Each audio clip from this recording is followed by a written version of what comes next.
Ini calon presiden nomor urut 3 Bapak Ganjar Pranowo akan berikan pertanyaan kepada calon presiden nomor urut 2 Bapak Prabowo Subianto. Waktu Bapak Ganjar 1 menit dimulai saat Bapak berbicara. Silakan Pak Ganjar. Pak Prabowo, saya punya program internet gratis untuk sekolahan, untuk UMKM. Tapi ada yang menarik Pak, di Pontianak pada tanggal 20 Januari Bapak menyampaikan bahwa orang yang menginginkan internet gratis itu, maaf ya Pak, otaknya lambat. Padahal biasanya mereka otaknya cemerlang gitu. Di sisi lain, ketika Bapak menyampaikan itu, cawapres Bapak bicara IoT, hilirisasi digital, dan banyak program yang sebenarnya berbau digital. Padahal Pak, dengan internet gratis dan coveragenya bagus ini bisa mengatasi kesenjangan. Data pendidikan, kesehatan, kemiskinan, hampir semuanya ada. Nah, ini dari BPS juga sudah menyampaikan Pak, bahwa kondisi ketimpangan digital ini sangat tinggi di tempat kita. Pertanyaan saya kepada Pak Prabowo, setuju tidak Bapak untuk memperbaiki ketimpangan digital ini dan bagaimana caranya? Waktunya habis Bapak. Kami persilakan, sebentar Bapak. Kami persilakan kepada calon presiden nomor urut 2 Bapak Prabowo Subianto untuk menjawab pertanyaan dari Bapak Ganjar Pranowo. Durasinya 2 menit. Mungkin tidak lengkap yang Bapak dengar ucapan saya. Yang saya katakan adalah yang mana yang lebih penting, internet gratis atau makan gratis untuk orang yang sedang susah, untuk orang miskin, untuk orang kalangan bawah. Itu yang saya maksud. Kalau internet gratis, ya saya setuju, tapi jangan internet gratis lebih dipentingkan daripada makan gratis. Makan ini mutlak untuk rakyat kita. Mereka harus makan, anak-anak harus makan, orang miskin harus makan. Itu maksud saya. Kalau internet gratis bagus untuk ketimpangan digital dan sebagainya. Saya sependapat, mungkin ada yang lapor ke Bapak kurang lengkap, saya kira itu mungkin ya. Tapi saya tidak bermaksud bahwa internet gratis itu tidak penting, tidak. Kalau dibandingkan dengan makan gratis bagi saya strategik mengatasi banyak masalah. Saya kira itu jawaban saya. Masih ada waktu Bapak? Saya kira saya sudah jawab. Baik. Ya. Selanjutnya kami persilakan. Mohon tenang hadirin sekalian, kami persilakan kepada calon presiden nomor 3 Bapak Ganjar Pranowo untuk menanggapi. Inilah hebatnya kalau coverage internetnya bagus Pak. Jejak digital tidak akan pernah hilang Pak Prabowo. Maka statement Bapak yang hari ini mencoba mengklarifikasi rasa-rasanya di publik sudah lewat Pak. Karena pertanyaan Bapak itu sangat clear dan membandingkan itu. Maka kalau kita berbicara bahwa orang yang pilih internet gratis otaknya maaf lambat, saya kira statement itu sangat sadis. Dan tentu saja apa yang mesti kita lakukan Pak? Ada kurang lebih 12.000 desa yang masih blank spot. Padahal kita ingin mendigitalisasi banyak hal untuk memberikan fasilitas, ya pendidikan, ya kesehatan, ya. Dan 2 kementerian ini yang kita siapkan hari ini untuk jadi contoh. Kenapa? Karena relatif datanya lengkap. Kalau kemudian kita ingin membuat negara ini maju jauh lebih cepat. Terima kasih. Kami persilakan kepada capres nomor 2 Bapak Prabowo untuk menanggapi jawaban dari Bapak Ganjar Pranowo. Waktu Bapak 1 menit dimulai. Maaf Pak Ganjar, saya tegaskan kembali. Dalam konteks internet gratis, kalau dibandingkan dengan makan gratis, mana yang lebih diprioritaskan? Maksud saya adalah makan gratis diprioritaskan. Bukan berarti internet gratis tidak penting. Sama sekali tidak. Saya apabila jadi presiden, saya akan bawa internet gratis ke seluruh desa di seluruh Indonesia. Jelas itu. Tapi makan gratis untuk anak-anak Indonesia dan ibu-ibu hamil, itu strategik, itu utama bagi saya. Terima kasih. Masih ada waktu Bapak, ingin dimanfaatkan? Cukup? Cukup. Ya, selanjutnya kita akan beralih ke capres nomor urut 1, Pak Anies Baswedan yang akan bertanya ke capres nomor urut 3, Pak Ganjar Pranowo. Silakan Pak Anies, pertanyaannya dimulai 1 menit dari Anda berbicara. Pak Ganjar, ini pertanyaan saya terkait UKT yang mahal itu. Kampus memang seharusnya merdeka dan memerdekakan. Dan kampus merdeka itu baik, tapi bukan berarti merdeka untuk menaikkan ongkos. Bukan berarti menggunakan segala cara untuk bisa mendapatkan dana dari mahasiswanya. Nah, belakangan kita mendengar fenomena ini. Bahkan ada yang kesulitan membayar UKT sampai harus malah dianjurkan untuk menyelesaikan lewat pinjol. Nah, bagaimana pendapat dan pandangan Pak Ganjar melihat problem pendidikan tinggi di Indonesia ini? Nah, silakan Pak Ganjar. Ya, silakan waktunya 2 menit Pak Ganjar untuk menjawab. Terima kasih Pak Anies. Yang pertama, hentikan liberalisasi pendidikan. Hentikan hari ini. Berikanlah kepada para mahasiswa kita proporsi yang benar. Kenapa Ganjar Mahfud punya program 1 keluarga miskin, 1 sarjana, agar mereka tidak direpotkan pada persoalan ini. Dan Pak Anies tadi betul, ikhtiar para mahasiswa hari ini agar dia tetap bisa sekolah adalah ngutang Dan pinjol ternyata menjadi problem, dan saya sepakat kami diskusi beberapa waktu lalu dengan para mahasiswa di Jogja, ini menjadi cerita utama. Pak Ganjar, apa kemudian yang bisa kita dapatkan ketika kemudian kita harus memacu diri agar nasib kami jauh lebih baik? Karena kami tidak bisa mendapatkan akses yang mudah di situ. Saya ingin mengangkat kembali sebenarnya. Dulu, era senior-senior saya, senior-senior kita saya kira, termasuk kakak saya sendiri, dia punya KMI kalau tidak salah waktu itu, Kredit Mahasiswa Indonesia. Dan kalau tidak salah kakak saya sampai hari ini ijazahnya tidak pernah diambil juga. Karena itu dia lulus menggunakan kredit yang sangat murah, diberikan skim oleh pemerintah, dan modelnya seperti Yarnen, bayarnya setelah panen. Panennya apa? Ketika dia sudah lulus. Maka liberalisasi yang mesti dihentikan ini, menurut saya mesti juga diimbangi dengan proporsionalitas kepada mana yang mampu dan mana yang kurang mampu.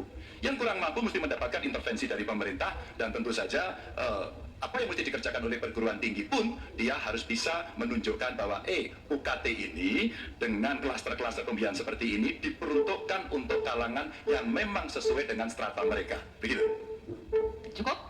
Baik, saya berikan kesempatan berikutnya untuk Pak Anies menanggapi jawaban dari Capres nomor 3. 1 menit, silakan dimulai dari Anda bicara. Ya, terima kasih. Bagus Pak Ganjar. Kami teruskan.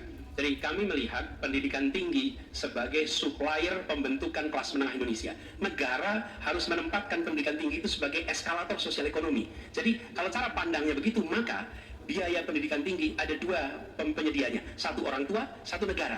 Nah, unsur negara harus lebih besar. Negara ambil alih biaya itu, bukan justru malah dibebankan untuk universitas. Supaya apa? Dosen, pimpinan universitas bekerja pada pendidikannya, pengajarannya, penelitiannya, pengabdian masyarakat. Biayanya negara yang masuk. Ini sebagai investasi. Nanti negara itu dapatnya pendapatan dari mana? Ketika mereka menjadi kelas menengah, mereka bekerja, mereka memberikan pajak bagi negara, tapi bukan pendapatan ketika mereka sedang sekolah. Jadi negara menciptakan universitas sebagai eskalator sosial ekonomi. Itu kira-kira juga lakukan. Baik, kami berikan kesempatan terakhir untuk Capres nomor 3 berikan tanggapan dari respon Pak Anies. Silakan Pak Ganjar, 1 menit dari Anda berbicara. Kalau kita ingin membangun dan basisnya adalah sumber daya manusia, saya kira tidak boleh diingkari bahwa betul pendidikan adalah investasi. Jangan dihitung-hitung sebagai sebuah kos. Maka kalau kemudian saya mau berbagi pengalaman di Jawa Tengah, kenapa saya cari keluarga miskin agar anaknya bisa sekolah langsung kerja. Kami mulai dari SMK karena alhamdulillah kami mampu untuk mengcover itu. Ada SMK Jateng, mereka sekolah 3 tahun dan lulus. Kami ingin tingkatkan ini. Kemana? Ke perguruan tinggi. Agar mereka kemudian bisa jauh lebih baik lagi. Dengan cara itu, ruang-ruang publik kehadiran negara, khususnya dalam bidang pendidikan inilah yang bisa kita berikan kepada mereka. Hari ini yang kita tuju adalah bagaimana kebijakan ini berpihak kepada yang lemah. Apakah itu si miskin, apakah itu kelompok perempuan, apakah itu penyandang disabilitas. Sehingga mereka bisa mendapatkan akses pendidikan tinggi dengan murah. Baik, silakan selanjutnya. Selanjutnya hadirin sekalian, calon presiden nomor 2 Bapak Prabowo Subianto kami persilakan untuk bertanya kepada calon presiden nomor 1 Bapak Anies Baswedan. Waktu Bapak 1 menit dimulai saat Bapak berbicara. Pak Anies, kita mengerti tadi bahwa angka kematian atau usia hidup Indonesia termasuk cukup memprihatinkan, dan ini masalahnya adalah karena kekurangan dokter. Apakah Bapak setuju dengan gagasan saya untuk secara besar-besaran mengirim 10.000 anak-anak kita ke luar negeri dengan beasiswa penuh untuk belajar kedokteran dan sains, teknologi dan engineering mathematics sebagai langkah darurat untuk mengatasi kesulitan ini dalam waktu yang sesingkat-singkatnya. Terima kasih. Masih ada waktu Bapak? Cukup? Silakan Bapak Anies Baswedan untuk langsung menjawab pertanyaan dari Bapak Prabowo Subianto. Waktu Bapak 2 menit untuk menjawab, silakan. Ya, prinsip untuk meningkatkan kompetensi kami setuju Pak. Karena kompetensi yang meningkat bagaimanapun juga akan bermanfaat. Nah, isunya adalah kita harus melihat apa yang menjadi urgen hari ini. Dan di situ harus berbicara dengan siapa? Berbicara dengan stakeholder. Negara punya kewenangan, tapi sekali lagi pengetahuan dan situasi di lapangan kita harus berbicara dengan stakeholder. Siapa itu? Asosiasi profesi. Kemudian Kementerian Kesehatan, dinas di daerah, kemudian para aktivis, para pengamat, para pakar. Kumpulkan datanya, lihat apa yang menjadi kebutuhan. Sehingga kita bukan meloncat langsung ini adalah yang dibutuhkan. Kenapa? Karena seringkali yang kita anggap sebagai kebutuhan belum tentu di lapangan itu menjadi kebutuhan. Tapi prinsip pengembangan kompetensinya setuju Pak. Dan bila memang diharuskan untuk belajar ke luar negeri, maka go ahead. Tapi bila dibalik, profesor yang dibawa ke sini, institusi yang dibawa ke sini juga tidak masalah. Karena dengan begitu proses belajar itu akan terjadi. Jadi kami melihat pengembangan kompetensi itu baik jangan tapinya memastikan sesuai dengan data yang ada supaya apa yang kita investasikan bisa menjawab kebutuhan. Jadi ada unsur pentingnya, ada unsur urgensinya. Kita kerjakan mana? Yang dapat dua-duanya, yang urgen dan yang penting, supaya hasilnya bisa langsung kita manfaatkan untuk Indonesia. Begitu jawabannya kira-kira Bapak. Masih ada waktu Bapak? Cukup? Ingin dimanfaatkan? Kami persilakan kepada Bapak Prabowo untuk langsung menanggapi jawaban dari Bapak Anies Baswedan. Waktu Bapak 1 menit. Baik, saya kira Pak Anies, saya kira masalahnya adalah datanya sudah cukup jelas bahwa kita kekurangan 140.000 dokter. Sebagai contoh, di Atambua ada satu rumah sakit yang seharusnya ada 16 dokter, dokternya hanya 1 orang. Jadi dia kewalahan. Dia harus melayani 3 kabupaten. Jadi bagaimanapun pemerintah saya kira harus ambil tindakan-tindakan yang cukup darurat. Dan untuk itu menurut kami ya, kita harus ambil langkah-langkah berani, mengirim sebanyak mungkin. Tapi saya setuju juga mengundang profesor-profesor untuk mengajar di kita. Jadi saya usulkan bahwa dari 92 fakultas kedokteran kita tingkatkan menjadi 300 fakultas kedokteran. Jadi saya kira usul Pak Anies baik juga mengundang profesor di Waktunya habis, Indonesia. Bapak. Terima kasih. Terima kasih, waktunya habis. Kami persilakan Bapak Anies Baswedan untuk menanggapi jawaban dari Bapak Prabowo. Waktu Bapak 1 menit. Baik, terima kasih. Jadi, tapi ini juga Pak Prabowo yang saya hormati, kita banyak memberikan perhatian pada aspek kuratifnya. Itu memang betul, harus dikerjakan. Tapi jangan lupa aspek preventifnya. Dan ketika bicara aspek kuratif ada 2. Satu adalah soft infrastructure, tadi tenaga medisnya. Yang kedua, hard infrastructure-nya. Apa itu? Misalnya nih, 15 dari 38 provinsi belum memiliki rumah sakit kelas A. Ini harus dibangun. Kemudian 171 kecamatan di 8 provinsi ini belum memiliki puskesmas. Jadi kita harus memikirkan dua-duanya, Pak. Soft infrastructure, manusianya, hard infrastructure, dan jangan lupa itu semua adalah efek dari pola hidup yang tidak, salah satunya efek pola hidup yang tidak sehat. Karena itulah promotif preventif itu penting, sehingga kita tidak hanya mengobati tapi juga mencegah. Demikian. Baik, terima kasih Bapak. Baik, berakhir sudah sesi tanya jawab antar calon presiden. Kita masih akan lanjutkan lagi, tapi silakan beri tepuk tangan yang meriah dulu untuk sesi tanya jawab 3 calon presiden.